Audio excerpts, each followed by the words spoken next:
ನಮಸ್ಕಾರ ವೀಕ್ಷಕರೇ, ನಾನು ನಿಮ್ಮ ಡಾಕ್ಟರ್ ಚೇತನ್ ಜಗಳೂರ್, ಶ್ರೀ ಉಜ್ವಲ ಆಯುರ್ವೇದ ಆಸ್ಪತ್ರೆ ಮತ್ತು ಫಾರ್ಮಸ್ಯೂಟಿಕಲ್ಸ್ ಜಗಳೂರು. ಶಾಖೆಗಳು ಬೆಂಗಳೂರು, ಮೈಸೂರು, ಧಾರವಾಡ ಮತ್ತು ಹಾಸನ. ಇವತ್ತು ನಾನು ಹಿಂದಿನ ಸಂಚಿಕೆಯೊಳಗೆ ನಾನು ಹೇಳಿದ್ದೆ ಯಾವ್ಯಾವ ಪೊಸಿಷನ್ ಅಲ್ಲಿ ನೀವು ಸಂಭೋಗ ಮಾಡೋದ್ರಿಂದ ನಿಮಗೆ ಮಗು ಆಗುತ್ತೆ ಅಂತ. ಈ ಸಂಚಿಕೆ ಒಳಗೆ ಡೀಟೇಲ್ ಡಿಸ್ಕ್ರಿಪ್ಷನ್ ಕೊಡ್ತೀನಿ. ಸಂಭೋಗ ಸಮಯದಲ್ಲಿ ನೀವೇನೇನು ಮಾಡಬೇಕು ಅನ್ನೋದ್ರ ಬಗ್ಗೆನೂ ನಮ್ಗೆ ಹೇಳ್ಬಿಟ್ಟು ಆ ಪೊಸಿಷನ್ ಕೂಡ ನಾನು ನಿಮಗೆ ಹೇಳ್ಕೊಡ್ತೇನೆ. ನೀವು ಯಾವೆಲ್ಲ ಪೊಸಿಷನ್ ಅಲ್ಲಿ ಅಥವಾ ಯಾವೆಲ್ಲ ಆಂಗಲ್ ಅಲ್ಲಿ ನೀವು ಸಂಭೋಗ ಮಾಡಿದ್ರೆ ನಿಮಗೆ ಪ್ರಾಪರ್ ಆಗಿ ಮಗು ಆಗುತ್ತೆ ಅನ್ನೋದ್ರ ಬಗ್ಗೆ ಡೀಟೇಲ್ ತಿಳಿಸ್ಕೊಡ್ತೀನಿ. ಓಕೆ, ಇವಾಗ ಎಲ್ಲಾ ಪೊಸಿಷನ್ ಅನ್ನು ಇಂಪಾರ್ಟೆಂಟಾ ಅಥವಾ ತುಂಬಾ ಇವಾಗ ಮಾಡರ್ನ್ ಅಲ್ಲಿ ಅಥವಾ ಫಾರಿನ್ ಸ್ಟೈಲ್ ಅಲ್ಲಿ ತುಂಬಾ ಪೊಸಿಷನ್ಸ್ ಗಳೆಲ್ಲ ನೀವು ನೋಡ್ಬಿಟ್ಟಿರ್ತೀರಾ, ವಿಡಿಯೋಗಳು ನೋಡಿರ್ತೀರಾ ಅಥವಾ ಫೋಟೋಗಳು ನೋಡಿರ್ತೀರಾ. ಅವೆಲ್ಲಾ ಪೊಸಿಷನ್ಗಳು ನಿಮಗೆ ಇಂಪಾರ್ಟೆಂಟಾ ಅಥವಾ ಯಾವ ಪೊಸಿಷನ್ ಅಲ್ಲಿ ಮೇನ್ ಆಗಿ ಮಾಡಿದ್ರೆ ನಿಮಗೆ ಮಗು ಆಗುತ್ತೆ ಅನ್ನೋದ್ರ ಬಗ್ಗೆ ಡೀಟೇಲ್ ತಿಳಿಸ್ಕೊಡ್ತೀನಿ. ಓಕೆ, ಇವಾಗ ಫಾರ್ ಎಕ್ಸಾಂಪಲ್ ತುಂಬಾ ಪೊಸಿಷನ್ ಗಳೆಲ್ಲ ಇರುತ್ತೆ. ಅದ್ರದ್ದು ನಿಮ್ದು ಎಂಜಾಯ್ಮೆಂಟ್ ಅಷ್ಟೇ, ಅದು ನೀವೇನಾದ್ರೂ ಮಾಡ್ಕೊಳ್ಳಿ. ಅದ್ರ ಬಗ್ಗೆ ಅಂದ್ರೆ ನೀವು ಯಾವುದೇ ತರ ಪರ್ಟಿಕ್ಯುಲರ್ ಆಗಿ ಆಂಗಲ್ ಅಂತಾನೆ ಏನೂ ಇಲ್ಲ. ಆದ್ರೆ ನೀವು ಮಗು ಆಗ್ಲೇಬೇಕು ಅಂತ ಹೇಳಿದ್ರೆ ಎರಡು ಆಂಗಲ್ ತುಂಬಾನೇ ಇಂಪಾರ್ಟೆಂಟ್ ಆಗುತ್ತೆ. ಎಕ್ಸ್ಪೆಷಲಿ ಈ ಎಜಾಕ್ಯುಲೇಷನ್ ಮಾಡೋ ಟೈಮಲ್ಲಿ. ಈ ಎಜಾಕ್ಯುಲೇಷನ್ ಮಾಡುವಾಗ ಅಂದ್ರೆ ಈ ಶುಕ್ರಾಣು ಹೊರಗಡೆ ಬರುವಾಗ ಅಂದ್ರೆ ವೀರ್ಯಾಣು ಹೊರಗಡೆ ಬರುವಾಗ ನಿಮಗೆ ಕೆಲವೊಂದು ಪೊಸಿಷನ್ ತುಂಬಾ ಇಂಪಾರ್ಟೆಂಟ್ ಆಗುತ್ತೆ. ಯಾಕೆ ಅಂತ ಹೇಳಿದ್ರೆ ಈ ಸ್ತ್ರೀಯರ ಜನನಾಂಗದಲ್ಲಿ ಹೋಗ್ಬಿಟ್ಟು ಲಾಸ್ಟ್ ಅಲ್ಲಿ ಹೋಗಿ ಕೂತ್ಕೋಬೇಕಾಗುತ್ತೆ. ಫಾರ್ ಎಕ್ಸಾಂಪಲ್ ಡೀಪ್ ಇಂಟರ್ಕೋರ್ಸ್ ಅಂತ ಹೇಳ್ತೀವಿ. ಅದರಲ್ಲಿ ಹೆಣ್ಮಕ್ಳ ಜನನಾಂಗದಲ್ಲಿ ಮೂರು ನಾಡಿಗಳಿರುತ್ತೆ ಅಂತಾನೆ ಹೇಳ್ಬೋದು. ಗೌರಿ ನಾಡಿ ಮತ್ತೆ ಚಂದ್ರಮಾಸಿ ನಾಡಿ ಮತ್ತೆ ಸುಷುಮ್ನ ನಾಡಿ ಅಂತ ಹೇಳ್ತೀವಿ. ಅದರಲ್ಲಿ ಯಾವ ನಾಡಿ ಒಳಗೆ ಅಂದ್ರೆ ತುಂಬಾ ಡೀಪ್ ಇಂಟರ್ಕೋರ್ಸ್ ಮಾಡಿದ್ರೆ ಆಬ್ವಿಯಸ್ಲಿ ಶುಕ್ರಾಣು ಇರುತ್ತಲ್ಲ, ವೀರ್ಯಾಣು ಅಂತ ಏನ್ ಹೇಳ್ತೀವಲ್ವ, ಅದು ಹೋಗ್ಬಿಟ್ಟು ಕರೆಕ್ಟ್ ಆಗಿ ಅಲ್ಲಿ ಬಿದ್ದಾಗ ಅಲ್ಲಿ ನಿಮಗೆ ಫ್ಯೂಸ್ ಆಗಿ ಅಂದ್ರೆ ಓಮ್ ಒಳಗೆ ರೀಚ್ ಆಗೋದು ಈಸಿಯಾಗಿ ಆಗುತ್ತೆ ಅಂತ ಹೇಳ್ಬೋದು. ಕೆಲವೊಂದ್ಸರಿ ಇವಾಗ ಮೇನ್ ಆಗಿ ಅಂತ ಹೇಳಿದ್ರೆ ಡಾಗಿ ಸ್ಟೈಲ್ ಅಂತ ಹೇಳ್ತೀವಿ. ಡಾಗಿ ಸ್ಟೈಲ್ ನೀವು ಸಂಭೋಗ ಮಾಡೋದ್ರಿಂದ ಡೀಪ್ ಪೆನೆಟ್ರೇಷನ್ ಆಗೋದಕ್ಕೆ, ಡೀಪ್ ಅಲ್ಲಿ ನಿಮ್ದು ಪುರುಷರ ಜನನಾಂಗ ಏನಿದೆಯಲ್ಲ ಅದು ಡೀಪ್ ಅಲ್ಲಿ ಹೋಗೋಕೆ ಅನುಕೂಲ ಆಗುತ್ತೆ ಅಂತ ಹೇಳ್ಬೋದು. ಅಲ್ಲಿ ಆಸ್ ಅಂತ ಹೇಳ್ತೀವಿ, ಇಂಟರ್ನಲ್ ಓಪನಿಂಗ್ ಆಗಿರುತ್ತೆ. ಇವಾಗ ಗರ್ಭಾಶಯದಲ್ಲಿ ಓಪನಿಂಗ್ ಆಗಿರುತ್ತೆ, ಅಲ್ಲಿ ಡೀಪ್ ಆಗಿ ಹೋಗಿ ಬೀಳೋದಕ್ಕೆ ಅನುಕೂಲ ಆಗುತ್ತೆ ಅಂತ ಹೇಳ್ಬೋದು. ಯಾಕೆಂದ್ರೆ ಹೆಣ್ಮಕ್ಳಲ್ಲಿ ಕೆಲವೊಂದ್ಸರಿ ಬಾಡಿ ತುಂಬಾ ಹೀಟ್ ಇರುತ್ತೆ ಅಂತ ಅನ್ಕೊಳ್ಳಿ. ಆ ಹೆಣ್ಮಕ್ಳ ಜನನಾಂಗ ಇದೆಯಲ್ಲ ಅದರಲ್ಲಿ ಒಂಥರ ಆಸಿಡ್ ಸೆಕ್ರೇಷನ್ಸ್ ಆಗ್ತಾ ಇರುತ್ತೆ, ಆಸಿಡ್ ಮೀಡಿಯಾ ಇರುತ್ತೆ. ಹಂಗಾಗ್ಬಿಟ್ಟು ನೀವು ಡೀಪ್ ಇಂಟರ್ಕೋರ್ಸ್ ಮಾಡೋದ್ರಿಂದ ಅಥವಾ ಡೀಪ್ ಆಗಿ ಎಜಾಕ್ಯುಲೇಟ್ ಮಾಡೋದ್ರಿಂದ ನಿಮಗೆ ಖಂಡಿತವಾಗ್ಲೂ ಮಗು ಆಗೋದಕ್ಕೆ ಅನುಕೂಲ ಆಗುತ್ತೆ ಅಂತ ಹೇಳ್ಬೋದು. ಜೊತೆಗೆ ನೀವು ಆ ಟೈಮಲ್ಲಿ ನಾನು ಅವಾಗಲೇ ಹೇಳ್ದಂಗೆ ಮೇನ್ ಆಗಿ ಅಂದ್ರೆ ಡಾಗಿ ಪೊಸಿಷನ್ ಪ್ಲಾನ್ ಮಾಡಿ ಅಥವಾ ಮಿಷನರಿ ಪೊಸಿಷನ್ ಮಾಡ್ಬೋದು. ಆದ್ರೆ ಕೆಲವೊಂದ್ಸರಿ ಮಿಷನರಿ ಪೊಸಿಷನ್ ಮಾಡಿದಾಗ ನಿಮ್ಗೆ ಆ ಶುಕ್ರಾಣು ಇರುತ್ತಲ್ವ, ಶುಕ್ರ ಎಲ್ಲ ಹೊರಗಡೆ ಬರೋ ಚಾನ್ಸಸ್ ಇರುತ್ತೆ. ಮಿಷನರಿ ಪೊಸಿಷನ್ ಅಂದ್ರೆ ಏನು ಅಂತ ಹೇಳಿದ್ರೆ ಇವಾಗ ಹೆಣ್ಣು ಕೆಳಗಡೆ ಮಲಗಿರ್ತಾರೆ, ಗಂಡು ಮೇಲ್ ಮಲಗಿರ್ತಾರೆ ಅಲ್ವಾ, ಅದು ಕಾಮನ್ ಆಗಿ ಎಲ್ಲರೂ ಮಾಡುವಂತ ಪೊಸಿಷನ್. ಆ ಪೊಸಿಷನ್ ಮಾಡಿದ್ರೆ ಕೆಲವೊಂದ್ಸರಿ ಈ ಶುಕ್ರ ಹೊರಗಡೆ ಬರೋ ಚಾನ್ಸಸ್ ಇರುತ್ತೆ. ಅದೇ ತರ ಮಾಡ್ಬೇಕು ಅಂತ ಹೇಳಿದ್ರೆ ನೀವು ಕೆಳಗಡೆ ಬಂದು ಅಂದ್ರೆ ಸೊಂಟದ ಕೆಳಗಡೆ ಒಂದು ದಿಂಬು ಇಟ್ಕೊಂಡು ನೀವು ಸಂಭೋಗ ಮಾಡೋದ್ರಿಂದ ನಿಮಗೆ ಈಸಿಯಾಗಿ ಒಳಗಡೆ ಪೆನೆಟ್ರೇಟ್ ಆಗಕ್ಕೆ ಅನುಕೂಲ ಆಗುತ್ತೆ, ಡೀಪ್ ಎಜಾಕ್ಯುಲೇಟ್ ಆಗಕ್ಕೆ ಅನುಕೂಲ ಆಗುತ್ತೆ ಅಂತ ಹೇಳ್ಬೋದು.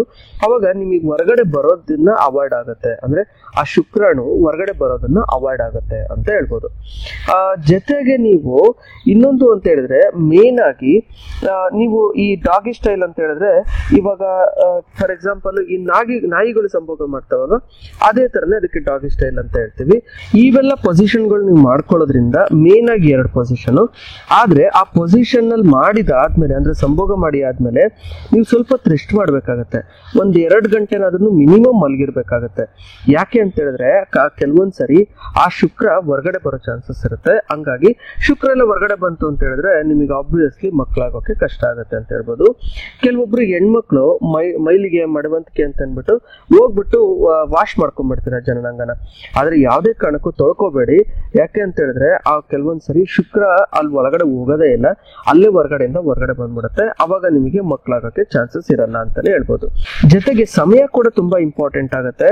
ಯಾಕೆ ಅಂತ ಹೇಳಿದ್ರೆ ಆ ಟೈಮಲ್ಲಿ ಸಂಭೋಗ ಮಾಡ್ಬೇಕು ಅಂತ ಹೇಳಿದ್ರೆ ಇವಾಗ ಮಧ್ಯರಾತ್ರಿ ಅಂದ್ರೆ 9 ಗಂಟೆಯಿಂದ 10 ಗಂಟೆ ಒಳಗಡೆ ನೀವು ಸಂಭೋಗ ಮಾಡಬೇಕು. ಅಥವಾ ನೀವು ಬೆಳಗ್ಗೆ ಎದ್ದ ತಕ್ಷಣ ಅಂದ್ರೆ ಬ್ರಾಹ್ಮಿ ಮುಹೂರ್ತ ಅಂತ ಹೇಳ್ತೀವಿ, 4ರಿಂದ 5 ಗಂಟೆ ಆ ಟೈಮಲ್ಲಿ, ಅಂದ್ರೆ 4 ಗಂಟೆಯಿಂದ ಆ ಟೈಮಲ್ಲೂ ಕೂಡ ಈ ಮೆಂಟಲಿ ಸೆರೋಟೋನಿನ್ ಮತ್ತೆ ಡೋಪಾಮೈನ್ ಅಂತ ಇರುತ್ತೆ. ಆಮೇಲೆ ತುಂಬಾನೇ ಶುಕ್ರಗಳು ಜಾಸ್ತಿ ಉತ್ಪತ್ತಿ ಆಗುತ್ತೆ, ಅಂದ್ರೆ ಶುಕ್ರಾಣುಗಳು ಜಾಸ್ತಿ ಉತ್ಪತ್ತಿ ಆಗುತ್ತೆ ಅಂತ ಒಂದು ರಿಸರ್ಚ್ ಹೇಳುತ್ತೆ. ಹಂಗಾಗಿ ಆ ಟೈಮಲ್ಲಿ ನೀವು ಸಂಭೋಗ ಮಾಡೋದ್ರಿಂದನೂ ನಿಮಗೆ ಮಕ್ಕಳಾಗೋ ಚಾನ್ಸಸ್ ತುಂಬಾ ಇರುತ್ತೆ ಅಂತ ಹೇಳ್ಬೋದು.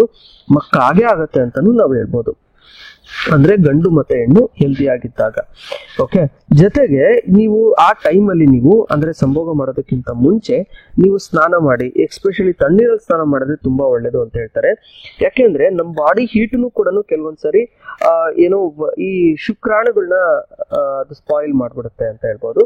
ಹಂಗಾಗಿ ನೀವು ರಾತ್ರಿ ಹೊತ್ತಲ್ಲಿ ಅಂದ್ರೆ ರಾತ್ರಿ ಟೈಮಲ್ಲಿ ನೀವು ಸ್ನಾನ ಮಾಡಿ, ಸಂಭೋಗ ಮಾಡೋ ಟೈಮಲ್ಲಿ ನೀವು ಸ್ನಾನ ಮಾಡಿ ಅಂತಾನೆ ಹೇಳ್ಬೋದು. ಅದು ಎಕ್ಸ್ಪೆಷಲಿ ತಣ್ಣೀರಲ್ಲೇ ಸ್ನಾನ ಮಾಡಬೇಕು. ಮತ್ತೆ ಮುಂದಿನ ಸಂಚಿಕೆ ಒಳಗೆ ಗಂಡು ಯಾವ ರೀತಿ ಪ್ರಿಪೇರ್ ಆಗಬೇಕು, ಹೆಣ್ಣು ಯಾವ ರೀತಿ ಪ್ರಿಪೇರ್ ಆಗಬೇಕು ಅಂತ ಮತ್ತೆ ಮುಂದಿನ ಸಂಚಿಕೆ ಒಳಗೆ ಹೇಳ್ಕೊಡ್ತೀನಿ. ಮತ್ತೆ ನಿಮ್ಗೆ ಏನೇ ಪ್ರಾಬ್ಲಮ್ ಇದ್ರೂ ಕಮೆಂಟ್ ಬಾಕ್ಸ್ ಅಲ್ಲಿ ಹಾಕಿ, ಖಂಡಿತವಾಗ್ಲೂ ನಿಮ್ಗೆ ನಿಮ್ದು ಏನ್ ಸಮಸ್ಯೆ ಇದ್ದು ನಾನು ಅದು ಪರಿಹಾರ ಮಾಡ್ಕೊಡಕ್ ಅನುಕೂಲ ಮಾಡ್ಕೊಡ್ತೀನಿ ಅಂತ ಹೇಳ್ಬೋದು. ಜೊತೆಗೆ ಆವತ್ತಿನ 2 days ಅಂತನೂ ಯಾವುದೇ ಕಾರಣಕ್ಕೂ ನೀವು ಟ್ರಾವೆಲ್ ಮಾಡಬೇಡಿ. ಆ 2 days ಅಲ್ಲೇ ಇರಿ ಅಂತಾನೆ ಹೇಳ್ಬೋದು. ಅಂದ್ರೆ ಯಾವ ಪ್ಲೇಸ್ ಅಲ್ಲಿ ಇರ್ತೀರೋ ಅದೇ ಪ್ಲೇಸ್ ಅಲ್ಲಿ ಇರಿ. ಯಾಕೆ ಅಂತ ಹೇಳಿದ್ರೆ ಆ ಟ್ರಾವೆಲ್ ಮಾಡೋದ್ರಿಂದನೂ ಇಂಪ್ಲಾಂಟೇಶನ್ ಆಗಲ್ಲ. ಇಂಪ್ಲಾಂಟೇಶನ್ ಅಂತ ಹೇಳಿದ್ರೆ ಶುಕ್ರಾಣು ಮತ್ತೆ ಅಂಡಾಣು ಎರಡು ಫ್ಯೂಸ್ ಆಗಿ ಅಲ್ಲಿ ಬಂದ್ಬಿಟ್ಟು ಗರ್ಭಾಶಯದಲ್ಲಿ ಹೋಗಿ ಕುತ್ಕೊಳ್ಳುತ್ತೆ. ಆ ಗರ್ಭಾಶಯದಲ್ಲಿ ಹೋಗಿ ಕುತ್ಕೊಂಡಾಗ್ಲೇನೆ ಮಗು ಆಗೋದು ಅಂತಾನೆ ಹೇಳ್ಬೋದು. ಅಕಸ್ಮಾತ್ ಕೆಲವೊಬ್ರು ಹೇಳ್ತಾ ಇರ್ತಾರೆ 45 ದಿನ ಆಯ್ತು ಡಾಕ್ಟ್ರೆ, 35-40 ದಿನದವರೆಗೂ ಇತ್ತು, ಆಮೇಲೆ ಮತ್ತೆ ಪೀರಿಯಡ್ಸ್ ಆಗ್ಬಿಡ್ತು. ಅಥವಾ ಕೆಲವೊಂದ್ಸರಿ 1 ತಿಂಗಳವರೆಗೂ ಇತ್ತು, ಆಮೇಲೆ ಮತ್ತೆ ಪೀರಿಯಡ್ಸ್ ಆಗ್ಬಿಡ್ತು. ನಾವು ಮುಂದೆ ಸ್ಕಿಪ್ ಆಗ್ಬಿಟ್ಟಿತ್ತು, ನಾವು ಟೆಸ್ಟ್ ಮಾಡಿದ್ವಿ, ಲೈಟ್ ಲೈನ್ ಬಂದಿತ್ತು, ಆದ್ರೂ ಮತ್ತೆ ಉಳ್ಕೊಂಡ್ಲೇ ಇಲ್ಲ, ಹೋಗ್ಬಿಡ್ತು ಅಂತೆಲ್ಲ ಹೇಳ್ತಾ ಇರ್ತೀರ. ಅದಕ್ಕೋಸ್ಕರನೇ ಹೇಳೋದು, 1-2-3 ದಿನನಂತೂ ಎಲ್ಲೂ ಹೋಗಕ್ ಹೋಗ್ಬೇಡಿ. ಯಾಕಂದ್ರೆ ಒಂದು 6-7 days ವರ್ಗೂ ಬೇಕು ಅದು ಹೋಗಿ ಇಂಪ್ಲಾಂಟೇಶನ್ ಆಗೋದಕ್ಕೆ.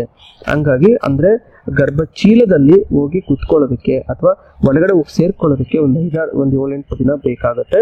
ಹಂಗಾಗಿ ನೀವು ತುಂಬಾ ಇಂಪಾರ್ಟೆಂಟ್ ಡೇಸ್ ಅವೆಲ್ಲ. ಬಿಡಪ್ಪ ನಾನು ಕನ್ಫರ್ಮ್ ಆದ್ಮೇಲೆಲ್ಲ ಪ್ರೆಗ್ನೆನ್ಸಿ ಅಂತ ಕೇರ್ ಮಾಡ್ತೀನಿ ಅಂದ್ರೆ ಅಲ್ವೇ ಅಲ್ಲ. ಅಲ್ಲಿವರೆಗೂ ನೀವು ಭಾರ ಎತ್ತೋದು ಅಥವಾ ಸ್ಟೆಪ್ಸ್ ಹತ್ತೋದು, ತುಂಬಾ ಟ್ರಾವೆಲ್ ಮಾಡೋದು ಆದಷ್ಟು ಅವಾಯ್ಡ್ ಮಾಡಿ ಅಂತಾನೆ ಹೇಳ್ಬೋದು. ಇಷ್ಟೆಲ್ಲ ಮಾಡೋದ್ರಿಂದ ನಿಮಗೆ ಖಂಡಿತವಾಗ್ಲೂ ಮಕ್ಕಳಾಗತ್ತೆ, ಯಾವುದೇ ತರ ಎದುರ್ಕೊಳ್ಳೋದು ಬೇಡ. ಮತ್ತೆ ಮುಂದಿನ ಸಂಚಿಕೆ ಒಳಗೆ ನಾನು ಈಗ ಪುರುಷರಲ್ಲಿ ಏನೇನ್ ಸಮಸ್ಯೆಗಳಾಗತ್ತೆ, ವೀರ್ಯಾಣುಗಳ ಏನೇನ್ ಸಮಸ್ಯೆ ಆಗ್ಬೋದು, ಅಂಡಾಶಯದಲ್ಲಿ ಏನೇನ್ ಸಮಸ್ಯೆ ಆಗ್ಬೋದು, ಅದ್ರ ಬಗ್ಗೆ ಎಲ್ಲ ಡೀಟೇಲ್ ಡಿಸ್ಕ್ರಿಪ್ಷನ್ ಕೊಡ್ತೀನಿ. ಆದ್ರೆ ನೀವು ಏನೇ ಕಾಮೆಂಟ್ಸ್ ಇದ್ರೆ ಕಮೆಂಟ್ ಬಾಕ್ಸ್ ಅಲ್ಲಿ ಹಾಕಿ, ನಿಮ್ದು ಏನೇ ಪರ್ಸನಲ್ ಪ್ರಾಬ್ಲಮ್ ಇದ್ರೆ ನಂಗೆ ಕಮೆಂಟ್ ಬಾಕ್ಸ್ ಅಲ್ಲಿ ಹಾಕಿ, ನಾನು ಆದಷ್ಟು ನಿಮ್ಗೆ ಆ ಎಲ್ಲಾ ಕ್ವಶನ್ಸ್ಗಳಿಗೂ ರಿಪ್ಲೈ ಮಾಡ್ತೀನಿ. ಅಥವಾ ಅದ್ರಲ್ಲಿ ಏನೇ ಸಮಸ್ಯೆ ಇದ್ರೆ ನಾನು ನಿಮಗೆ ತಿಳಿಸ್ಕೊಡ್ತೀನಿ ಅಂತ ಹೇಳ್ಬೋದು. ಮತ್ತೆ ಮುಂದಿನ ಸಂಚಿಕೆಗಳಿಗೆ ಮತ್ತೊಂದು ಡಿಸೀಸ್ ಮುಖಾಂತರ ಮತ್ತೆ ಭೇಟಿ ಆಗೋಣ. ಅಲ್ಲಿವರೆಗೂ ನಮಸ್ಕಾರ.